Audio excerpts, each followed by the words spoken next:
Ivy city में आती है और देखती है कि हर कोई मैजिक का यूज़ करके अपने कामों को आसान बना रहा है। साथ ही वहाँ बच्चे खेल भी रहे हैं। सिटी के अंदर आईवी को ब्रेड की शॉप दिखती है। उसे देखकर आईवी सोचने लगती है कि कितना टाइम हो गया है जब से उसने ब्रेड नहीं खाई। फिर आईवी मीट की शॉप पर पहुँच जाती है क्योंकि वह आदमी आईवी से उसका चूहों का मीट खरीद सकता है। पर आईवी को समझ नहीं आ रहा था कि शॉप ओनर से कैसे बात की जाए। तभी शॉप ओनर खुद ही आईवी से पूछ लेता है कि क्या उसे कोई काम है। आईवी थोड़ा घबरा जाती है और थोड़ा डरते हुए उस आदमी को अपना मीट दिखाती है। मीट देखते ही शॉप ओनर काफ़ी खुश हो जाता है और कहता है कि यह तो काफ़ी फ्रेश मीट है। फिर आईवी उसे अपना सारा मीट दे देती है और इसके बदले आदमी आईवी को पैसे भी देता है। साथ ही आईवी से वापस मीट लाने को भी कहता है। फिर आईवी उसी ब्रेड वाली शॉप पर पहुंच जाती है और अपने लिए कुछ ब्रेड खरीद लेती है। आईवी काफ़ी खुश थी क्योंकि काफ़ी टाइम बाद उसे ब्रेड खाने के लिए मिली थी। फिर वह पेड़ पर चढ़कर काफ़ी मज़े से ब्रेड खाने लगती है और सारा को भी ब्रेड देती है, लेकिन सारा वो ब्रेड नहीं खाती। अगले दिन आईवी वापस से फॉरेस्ट में मीट इकट्ठा करने निकल जाती है। तभी आईवी को सामने एक कूड़े का ढेर दिखता है। आईवी को वहाँ से काफ़ी सारे पोषण मिलते हैं। वहीं आईवी को पता चलता है कि सारा को ब्लू पोषण पसंद है।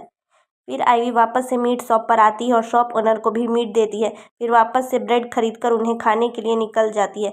आईवी नहाने के बाद अपनी ब्रेड खाती है और सारा को भी ब्लू पोषण देती है। फिर आईवी सिटी में घूम रही होती है, तभी उसे कुछ एडवेंचरर दिखते हैं।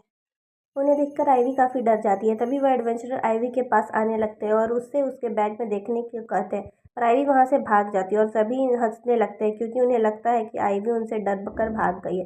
भागते हुए आईवी मीट शॉप के सामने आ जाती है। तभी शॉप ओनर आईवी से पूछता है कि क्या आज उसके पास बेचने के लिए मीट नहीं है, जिस पर आईवी मना करती है।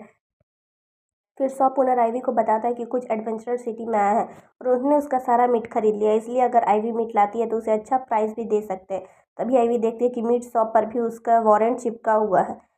यह देखकर आईवी वहाँ से भागने लगती है। फिर आईवी ब्रेड शॉप के पास आ जाती है और वो ब्रेड वाली लेडी आईवी से पूछती है कि क्या आज उसे ब्रेड नहीं चाहिए। आईवी मना कर देती है, पर वो लेडी आईवी को फ्री में ही ब्रेड देने लगती है क्योंकि उसके पास कुछ नई ब्रेड्स आई है और आईवी उसकी रेगुलर कस्टमर भी है। तभी आईवी वहाँ भी अपना पोस्टर देखती है। यह देखकर आईवी काफ़ी डर जाती है और वहाँ से भी भाग जाती है। फिर आईवी वहाँ से भागकर फॉरेस्ट में आकर रोने लगती है और कहती है कि ये सिटी काफ़ी अच्छी है और यहाँ के लोग भी काफ़ी अच्छे हैं, पर उसे यहाँ से जाना होगा क्योंकि यह जगह उसके रहने के लिए नहीं है। अगले दिन आईवी उस सिटी से निकल जाती है और फॉरेस्ट के रास्ते से जाने लगती है, पर उन दोनों को ही काफ़ी तेज़ भूख लग रही थी और आईवी के पास कुछ भी खाने के लिए तक नहीं था। फिर चलते चलते आईवी एक नदी के पास आ जाती है। फिर आईवी को वहाँ एक पेड़ भी दिखता है और उस पर काफ़ी अच्छे फल भी थे। आईवी पेड़ के पास जाने लगती है, लेकिन तभी वह देखती है कि वह पेड़ एक मॉन्स्टर पेड़ है। तभी वह पेड़ अपने मुँह से कुछ लोगों को भी बाहर निकालता है। यह देखकर आईवी काफ़ी ज़्यादा डर जाती है और